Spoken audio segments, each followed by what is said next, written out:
믿음을 가지고 살아가다 보면 그 믿음이라고 하는 것을 우리가 받아들이고 난 다음에 시간이 지나면 지날수록 우리의 믿음에 어떤 그 딜레마라고 할까요? 아니면은 매너리즘이라고 할까요? 무언가 이렇게 내 믿음이 식어갔나? 이런 생각이 드는 그런 상황들이 우리 안에서 막 연출이 됩니다. 그래서 믿기 시작하고 1년 지나고 5년 지나고 10년쯤 지나면 이제 내가 믿음이 식었나? 이런 생각이 들기도 하고 어떨 때는 하나님의 말씀을 처음에는 들으면 눈물이 막 나고 기쁨이 있었고 감사가 있었는데 10년, 15년 지나면 또 저 말씀을 하시는구나 막 이러면서 우리의 믿음이 조금 힘이 빠졌나? 이런 생각이 들 때도 있습니다. 그래서 믿음이 원래 이런가? 때지는 그거보다 조금 더 심하신 분들은 어느 정도까지 가냐면 정말 하나님이 계신 건가? 믿고 있으면서 예배 드리고 있으면서도 내 믿음의 상황 안에서 그런 상황을 맞이할 때가 제법 있습니다. 그래서 그때가 되지면 사람들이 그것을 돌파하기 위해서 뭔가를 찾기 시작해요. 그래서 내가 첫 사랑을 잃어버렸구나 이래가지고 어떤 분들은 기도원에 막 가셔가지고 우리 잘 아는 오살리 순복음 기도원에 가가지고 거기서 막 통성 기도하고 목이 시원하게 기도하신 분도 계시고 또 우리 청년들 같은 경우에는 뭐 저희 교회도 찬양을 부르지만 저희보다 더 많은 찬양을 하는 그런 찬양 집회나 마커스나 뭐 이런 데 찾아다니면서 막 그렇게 불을 붙이려고 노력을 많이들 합니다. 그렇게 되어지는 그런 이유가 무엇일까 생각을 해봅니다. 그러면 가만히 생각해 보다 보면 어떤 생각이 드냐면요. 뭐 저희도 목회자가 되기 전에 분명히 그런 과정이 있었고 또 목회자가 되기 위해서 신학을 공부하면서도 수많은 그런 과정들을 거칩니다. 그래서 신학을 하는 과정 중에서도 그 과정을 버티지 못하고 그냥 그 신학 바깥으로 벗어나서 일반 길로 가시는 분들도 꽤 많았고 저도 같은 경우에도 학부를 공부하고 있을 때 입학을 120명이 같이 동기가 했는데 졸업을 하니까 100명이 안 되더라고요.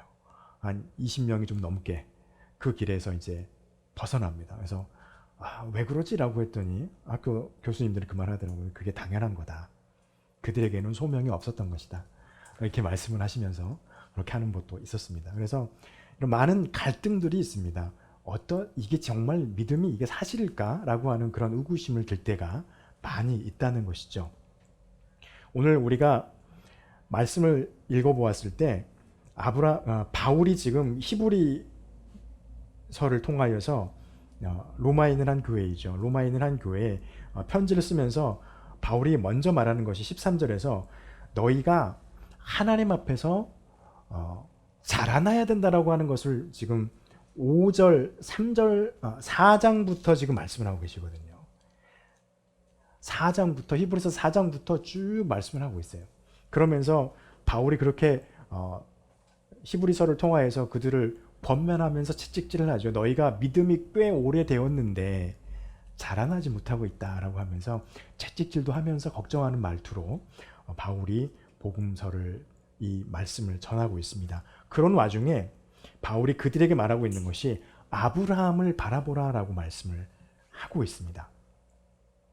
왜냐하면 지금 히브리서를 받아보고 있는 이 교회의 성도들의 믿음이 점점 약해져 가고 있거나 아니면 조금 더 강하게 말하면 믿음이 비정상적으로 지금 어떤 작용들이 일어나야 될 믿음의 성장이 일어나야 되는데 성장이 일어나는 것이 아니라 비정상적으로 그들의 믿음이 멈춰 있다고 하는 것입니다. 멈춰 있는 믿음이다 보니까 멈춰 있는 상태도 시간이 가면 갈수록 그들의 믿음이 오히려 약해지고 의심이 들기 시작하고 나의 믿음이 내가 믿고 있는 예수 그리스도가 내가 믿고 있는 이 복음이 내가 믿고 있는 이 하나님이 정말이라고 하는 그런 물음표를 자꾸 찍기 시작한다는 거예요. 그래서 바울이 그들에게 말합니다. 아브라함을 생각하여 보라 라고 말씀하시죠. 13절에 하나님이 아브라함에게 약속하셨다라고 하면서 아브라함을 들어서 그들의 믿음 가운데 마치 아브라함과 같은 믿음이 있기를 사도 바울은 바라고 있습니다. 아브라함이 어땠을까요? 창세기 22장의 내용이죠. 아브라함이 하나님 앞에서 큰 약속을 받았습니다. 특히 받았던 약속 중에 우리가 잘 아는 약속 중에 하나가 뭐냐면 너의 자손이 바닷가의 모래같이 하늘의 별과 같이 많게 하리라 하셨어요. 그리고 아브라함에게 하나님의 아들을 하나 주셨어요. 이삭이라고 하는 아이죠. 그 아이가 잘 자라고 있는데 갑자기 어느 날 갑자기 하나님께서 아브라함에게 말씀하시죠. 나타나셔서 말씀하십니다. 너의 사랑하는 아들 이삭을 나에게 번제로 바쳐라. 청천벽력이죠.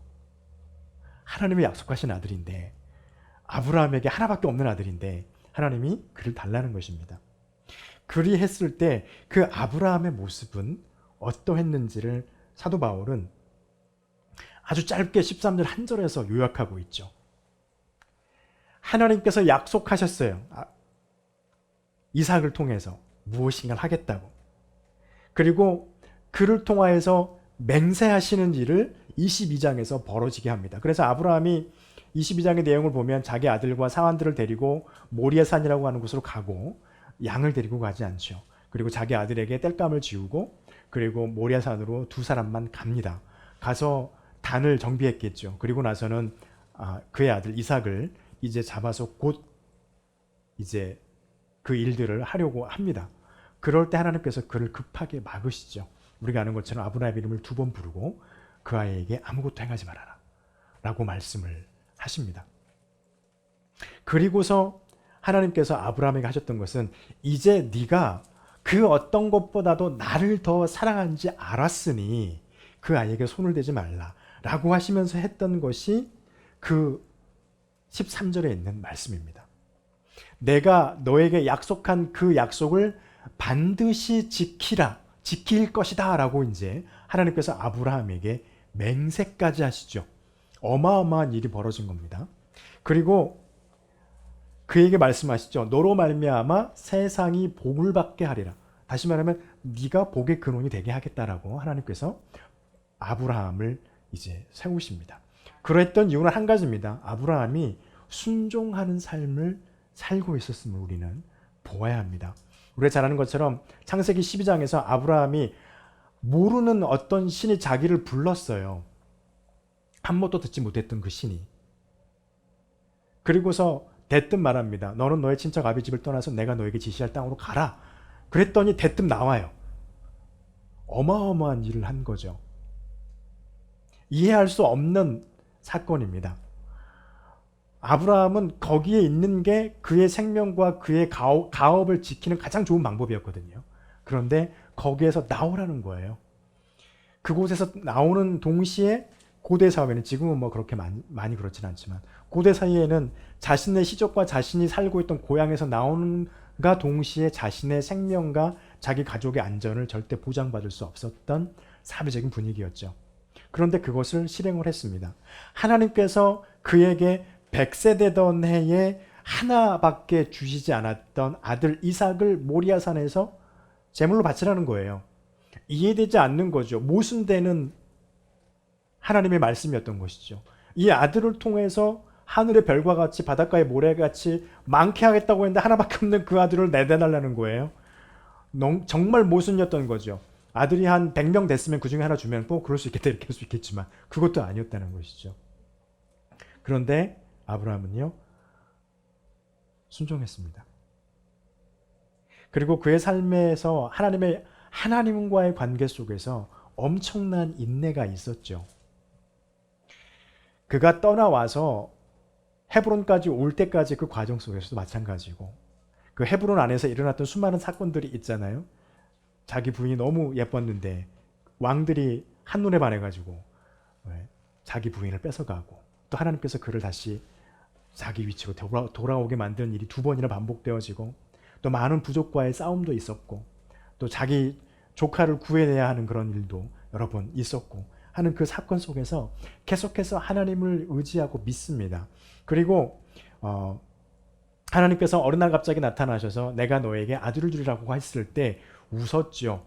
아브라함의 나이 95세에 참 답답할 일이죠. 그 엄청난 나이에 아이를 가질 것이라고 하니 답답할 수밖에 없었죠. 그래서 사라가 웃었어요. 당연할 수밖에 없는 것이 어찌 보면 우리의 생각으로는 웃을 수밖에 없는 이유. 내 나이가 지금 몇이고 내가 지금 다 어떤 아이를 갖고 그 아이를 출산할 수 있는 그런 이제 모든 자연적인 어떤 것들이 다 끊겼는데 갑자기 이게 무슨 소리냐라고 하니까 웃을 수밖에 없는 것이죠. 그런데 하나님이 그것을 약속하셨습니다. 기다렸죠. 그리고 결국에는 이삭을 하나님께서 그에게 주셨습니다. 그래서 아브라함이 살고 있는 믿음의 삶이 어쨌는지를 보라는 겁니다. 여러분 지난주 기억하시나요? 유대인들은 아브라함이 자신들의 어떤 큰 마치 카톨릭의 성인처럼 자기들을 위해서 중보하는 자처럼 자기들의 어떤 큰 틀이어서 우리가 특별한 걸 하지 않아도 아브라함 때문에 우리는 하나님의 나라, 하나님의 백성일 것이라고 생각하고 있던 것이 잘못됐다고 예수님이 지적했잖아요. 그런데 사도 바울은 우리에게 말합니다. 아브라함이 우리에게 큰 의미가 있는 것은요. 그가 하나님 앞에서 살아왔던 삶에 대한 부분입니다. 믿음 때문에 순종하는 삶, 믿음 때문에 하나님의 약속과 맹세 때문에 그가 인내하면서 그것을 이루기 위해서 바라보고 지켜왔던 그의 삶. 그러면서도 실제로 아브라함의 삶에서는 하나님께서 약속하신 것이 이루어진 적이 하나도 없어요. 아브라함의 자손이 하늘의 별처럼 바닷가의 모래처럼 많지도 않았어요. 그렇죠? 그리고 아브라함이 물론 거부였고 갑부였지만 그를 통하여서 다른 사람들이 복을 받는다? 이것은 아직은 그렇다라고 말하기는 어려운 그런 아브라함의 현실의 인식이었을 것입니다. 그런데 그는 그것을 하나님이 그에게 약속하신 그 약속을 부여잡고 인내하면서 믿음으로 살아갔다는 것입니다. 이것이 아브라함이 우리에게 주는 큰 우리의 삶이 어때야 될지 주는 가장 큰 목적입니다. 그런 상황이었죠. 그런데 그 아브라함이 그렇게 했다라고 하면서 아브라함에게 하나님이 어떻게 했길래 라고 하는 것을 우리가 생각해 봐야 됩니다. 먼저 하나님께서 아브라함에게 주신 것은요. 하나님의 약속하심입니다. 17절에서 이렇게 말하죠. 하나님은 약속을 기업으로 받은 자들에게 라고 말합니다. 아브라함에게 하나님이 주신 것은요. 약속이었어요. 어떤 약속인가요? 너의 자손을 통하여서 너의 씨를 통하여서 하늘의 별과 같이 바닷가의 모래와 같이 많게 하겠다. 근데 22장을 잘 읽어보면 또 이런 말도 있습니다. 열강의 왕의 보좌 앞까지 그들이 가리라. 엄청난 힘과 권력을 영향력을 미치겠다는 것이죠. 아브라함의 자손들이. 그 약속이었습니다. 그리고 16절에서 보면은요. 또 그렇게 말하죠. 사람들은 자기보다 더 큰 자를 가리켜 맹세한다. 하나님께서 맹세하셨거든요. 13절에서 이렇게 말합니다. 자기보다 더 큰 이가 없으므로 자기를 가리켜서 아브라함에게 맹세했어요. 하나님께서 자신의 이름으로 아브라함에게 맹세합니다. 내가 너에게 약속한 이 약속들을 반드시 이루겠다라고 하나님께서 약속해 주신 것이죠.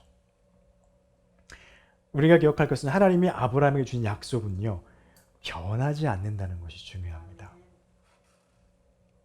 아까도 말씀드렸잖아요. 아브라함에게 많은 자손을 주시겠다고 했어요. 아들 하나뿐이었어요. 그런데 중간에 나타나서 하나님께서 하시는 말씀이 하나밖에 없는 그 아들을 제물로 바치라고 하는 거예요. 말도 안 되는 일이었죠. 그런데 그것에 순종했더니 하나님께서 그 약속을 어떤 방법을 통해서라도 지키실 것이라고 아브라함은 확신했던 것 같아요. 그래서 자기 자식 이삭을 하나님 앞에 제물로 드릴 생각까지 각오를 했던 것이죠. 그런데 그 아브라함에게 하나님께서 그 약속을 결국에는 지키십니다. 그때는 아니었어요. 이삭 한 명뿐이었어요. 이삭 때 뭔가 이루어질 줄 알았더니 이삭에게도 딱 2명만 주셨어요. 에서와 야곱. 그리고 나서 에서는 이제 하나님의 성경에서 보면 하나님의 관점에서 에서는 점점 하나님으로부터 멀어져 가기 시작하고요. 야곱이 등장합니다. 야곱의 시대가 왔습니다. 야곱은 12명의 아들을 낳았습니다. 조금 많아졌죠. 그래서 12명까지만 해도 아직 멀었다는 것이죠. 힘도 없고 하늘의 별과 같이 많지도 않고 그의 자손들이 번성하지도 않았습니다. 그런데 출애굽의 시대를 통해서 모세를 거쳐서 또 출애굽 시대를 거치고 가나안 땅에 정착한 이후로 하나님께서 그들을 성장시키십니다. 엄청난 민족으로 성장시키시죠. 지금은 더 많은 나라들이 많으니까. 하여튼 그들이 지금도 어마어마한 능력을 발휘하고 힘을 발휘하고 있습니다. 현 시대에도. 하나님의 약속이요. 성취가 되기 시작합니다. 또 이것을 위해서 너무나도 긴 시간이었잖아요. 하나님께서 맹세를 하십니다. 여러분, 맹세 왜 하죠?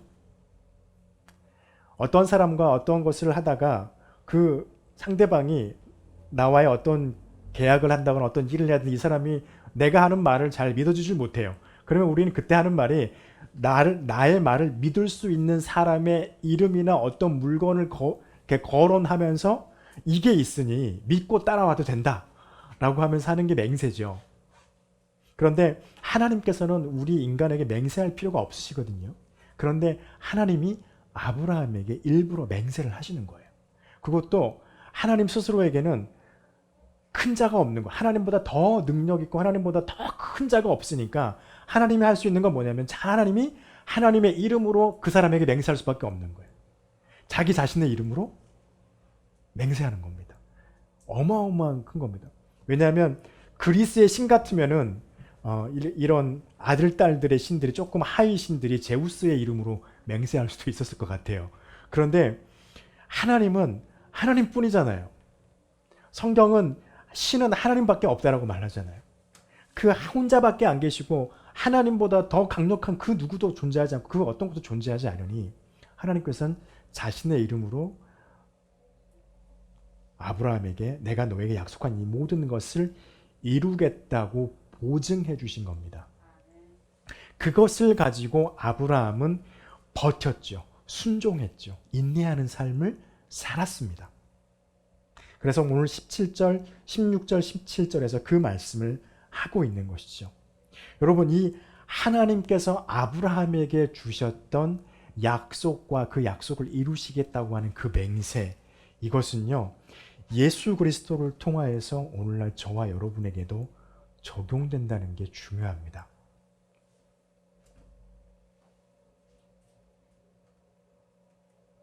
저와 여러분에게는 소망이 있습니다. 그 소망은 어디에 있냐면요, 예수 그리스도가 우리의 소망이 되십니다. 왜 예수 그리스도가 우리의 소망일까요? 다른 것도 아닙니다. 예수 그리스도만이 우리의 소망이 되십니다. 왜냐하면 예수님 안에서 하나님의 자녀가 되는 권세가 허락됐기 때문입니다. 그래서 우리는 예수 그리스도를 우리의 소망으로 삼게 됩니다. 왜냐하면 그 예수 그리스도로 말미암아서 우리가 하나님의 자녀가 된다라고 하는 이것이 예수 그리스도 안에서만 우리에게 얻어지는 것이기 때문에 그렇습니다. 이것은 보물찾기가 아니에요. 무슨 트레저 헌터가 아니란 말이에요. 이렇게 막 보물 숨겨놓고 찾아봐 그러면 줄 게가 아닙니다. 성경은 이미 밝히고 있습니다. 예수를 믿으면 너희가 그 믿음으로 말미암아 하나님의 자녀라고 보증될 거라는 거예요. 그리고 그 자녀로 말미암아 예수 그리스도를 믿음으로 말미암아 너희가 예수 그리스도가 가지고 있는 권세를 너희도 얻게 될 거라고 주님이 우리에게 복음서에서 말씀하고 계시잖아요. 그것은 어디에 있냐면 예수 그리스도가 우리의 소망이기 때문에 가능한 일입니다. 그래서 베드로가 베드로전서 1장 3절에서 이렇게 말씀하시죠. 우리 주 예수 그리스도 아버지 하나님을 찬송하리로다. 그 많으신 긍휼대로 예수 그리스도를 죽은 자 가운데서 부활하게 하심으로 말미암아 우리를 거듭나게 하사 산 소망이 있게 하셨다라고 우리에게 말씀을 하고 있습니다. 이것은요, 예수님이 산 소망이 된 것은 예수님이 이 땅에 오셔서 행하셨던 모든 것, 특히 십자가의 죽음과 부활, 그리고 승천하심, 그리고 마지막 때가 되면 내가 마지막 때 너희를 심판하겠다라고 할 때 하나님께서 예수 그리스도를 통하여서 우리의 보증되게 하셨다라고 하는 것입니다. 이것을 하나님께서 우리에게 약속해 주셨어요. 그리고 그 약속으로도 끝나지 않으시고 예수 그리스도의 삶을 통하여서 우리에게 하나님의 맹세를 하여 주신 것입니다. 그리고 예수 그리스도 안에 있는 것은 예수님을 우리가 우리의 소망으로 삼아야 하는 것은 하나님의 보좌 앞으로 먼저 가신 분이 예수 그리스도이시기 때문에 그렇습니다. 오늘 재밌는 표현이 나오죠. 19절에 보면 우리가 이 소망을 가지고 있는 것은 영혼의 닷 같아서라고 말합니다. 예수 그리스도가 우리의 소망이 되는 것은 예수 그리스도가 우리의 영혼의 다시 되는 것입니다. 예수님을 통하여서 우리에게 주어지는 게 우리의 소망이 되어지는 것이죠. 근데 그 닷은 어떻습니까? 그 닷이 어떤 닷이냐면 19절 후반에 보니까 그 닷 같아서 튼튼하고 견고하고 휘장 안으로 들어가나니라고 되어 있습니다. 휘장은 무엇일까요? 하나님의 보호자를 말합니다. 하나님의 보호자 앞에 예수 그리스도가 들어가셨어요. 그리고 우리가 소망 되신 예수 그리스도를 믿고 그 안에 우리가 머물러 있으면 아브라함처럼 하나님께서 주신 그 약속을 믿고 또 맹세해 주신 하나님의 맹세를 가지고 우리의 믿음이 흔들리지 않고 주 앞에 서 있으면 그 예수 그리스도 안에 있는 소망의 닷은 우리를 이끌어주는 든든한 길이 되어진다는 것입니다. 이것은 흔들리지 않는다는 것이죠. 그래서 우리가 그 안에 있으면서 해야 될 것을 사도 바울은 로마서 12장 10절에서 16절을 통해서 말씀을 하죠. 특히 12절에 이렇게 말합니다. 소망 중에 즐거워하며 환난 중에 참으며 기도하기를 항상 힘쓰라. 왜요? 예수 그리스도 안에 있는 그 소망을 우리가 놓지 않기 위해서입니다. 그것을 잡고 있다 보면 우린 즐거울 수밖에 없죠. 하나님의 나라에 들어갈 수 있는 길을 얻었으니까. 또 그것이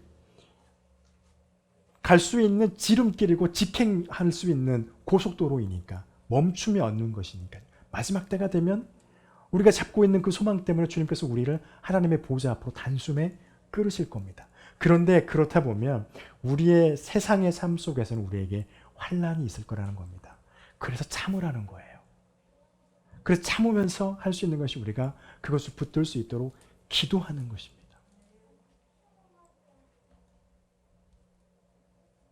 여러분 민수기 23장 19절에서 하나님께서 모세를 통해서 우리에게 이렇게 말씀하십니다.